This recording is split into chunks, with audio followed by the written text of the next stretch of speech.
22 में बाइसिकल का नारा देने वाली समाजवादी पार्टी उत्साहित है अपनी सभाओं की भीड़ को लेकर के। और इसी बीच में बीजेपी के नेताओं पर लगातार सपा के नेता हमला बोल रहे हैं। मेरे साथ समाजवादी पार्टी के एमएलसी और प्रवक्ता सुनील सिंह साजन साहब हैं। सर, बुंदेलखंड की 3 दिन की जो सभा थी उसकी भीड़ को दिखा करके आप लगातार ये दावा कर रहे हैं कि 22 में बाइसिकल आ रही है, 22 में आपकी सरकार आ रही है, और बीजेपी लगातार कह रही है कि इस तरह की जो भीड़ है ना, ये सब बुलाए हुए लोग हैं और इस भीड़ का वोटों से कोई मतलब नहीं। देखिए, बीजेपी क्योंकि परेशान हो गई है, बेचैन है, वो जान रही है कि सरकार से उसकी विदाई उत्तर प्रदेश की सम्मानित जनता करने जा रही है। क्या बीजेपी बता सकती है कि रातों दिन किसी नेता का स्वागत क्या बुलाई हुई भीड़ कर सकती है? गाजीपुर से लखनऊ तक की जो विजय रथ यात्रा थी माननीय अखिलेश यादव जी की, वो 12 बजे गाजीपुर से चले और सुबह 4:30 बजे आखिरी सभा को संबोधित किया। कोई हिला नहीं, कोई गया नहीं, पूरी जनता डटी रही। अभी जब बुंदेलखंड गए तो हम लोग उम्मीद नहीं कर रहे थे कि उस बुंदेलखंड में जहां भारतीय जनता पार्टी के चारों सांसद हों, 19 के 19 विधायक भारतीय जनता पार्टी के हों, वहां इतनी बड़ी संख्या में लोग माननीय अखिलेश यादव जी को सुनने और उनको देखने आएंगे।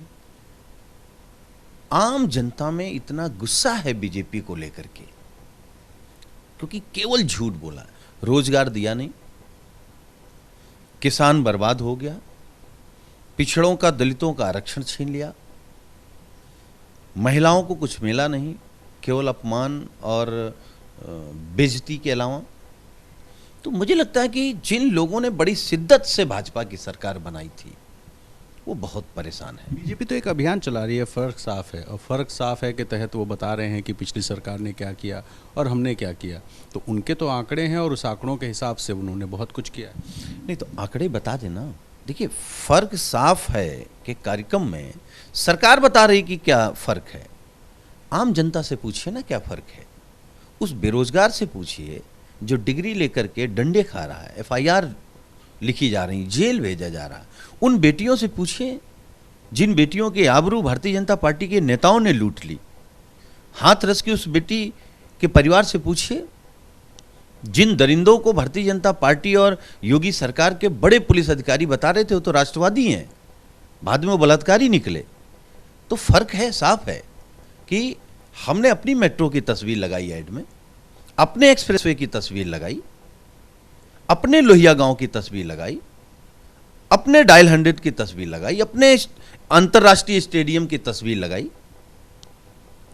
और यहां देख लीजिए, बंगाल की तस्वीर लग रही है, अमेरिका की तस्वीर लग रही है, तेलंगाना की तस्वीर लग रही है, चाइना की तस्वीर लग रही है। तो फर्क तो साफ है, वही फर्क जनता जान गई है। इसीलिए माननीय अखिलेश यादव जी को सुनने के लिए, उनको देखने के लिए, उनका उत्साह बढ़ाने के लिए और ये भरोसा दिलाने के लिए कि आप लड़िए, उत्तर प्रदेश की जनता आपके साथ है, बीजेपी का सफाया होने जा रहा है। आप कह रहे हैं अपराध बढ़ गया है और केशव जी कह रहे हैं कि पिछली सरकार में जाली टोपीदार लुंगी पहनने वाले लोग अपराध करते थे, हथियार लेकर घूमते थे, व्यापारियों से रंगदारी वसूली जाती थी और अब वो नहीं होता है। देखिए, क्योंकि ये लोग सिर्फ नफरत फैलाना चाहते हैं। ये घोर जातिवादी लोग हैं, ये पिछड़ों के खिलाफ हैं, दलितों के खिलाफ हैं, मुसलमानों के खिलाफ हैं।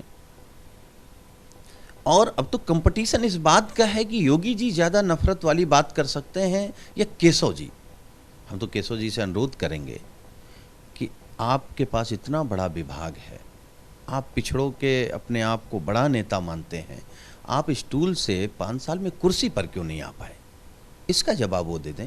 और हमारे नेता ने कहा है, जब लोग संकट में होते हैं, परेशानी में होते हैं, तो भगवान की याद करते हैं। तो क्योंकि केवल झूठ बोला है, उत्तर प्रदेश में गुमराह किया है, अब जब विदाई का समय है तो भगवान याद आ रहे हैं। कहा है उन्होंने कि अयोध्या और काशी को लेकर के उन्होंने कहा है कि काम चल रहा है, मथुरा बाकी। हम ये कह रहे हैं, क्या कोई भगवान राम के खिलाफ है या कोई भगवान श्री कृष्ण के खिलाफ है? भगवान तो हमारी आस्था का विषय है। भी लग रहा है सुबह सुबह पूजा वूजा की है आपने, भी टीका वीका लगाए हुए? देखिए, हमने पूजा की है, हम टीका लगाए हैं, लेकिन इसका राजनीतिकरण नहीं कर सकते ना। ये हमारी आस्था का सवाल है।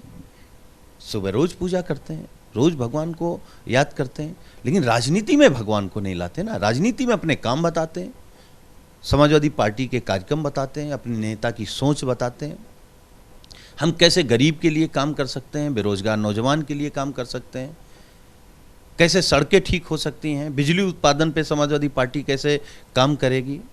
हम लोग उस पर बात कर रहे हैं, हमारे नेता उस पर बात कर रहे हैं, और बीजेपी किस पर बात कर रही है।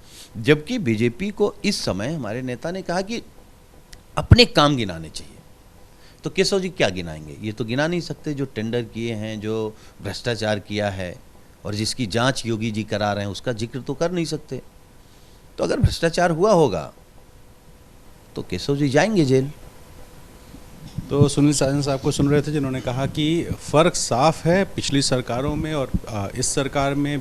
समाजवादी पार्टी की सरकार ने अपने काम किए और अपने तस्वीरें लगाई, वहीं बीजेपी पर आरोप है कि दूसरी जगहों की तस्वीर लगाकर वो प्रचार प्रसार कर रहे हैं। ऐसे में सीधा निशाना भारतीय जनता पार्टी पर, और कॉन्फिडेंस इस बात का कि सपा की सभाओं में बड़ी संख्या में लोग देखने आ रहे हैं। तो फिलहाल क्या होगा 2022 में ये तो नहीं पता, लेकिन आरोप और प्रत्यारोप का दौर जारी है। कैमरा पर्सन राजेश पांडे के साथ रणवीर, एबीपी न्यूज़, लखनऊ।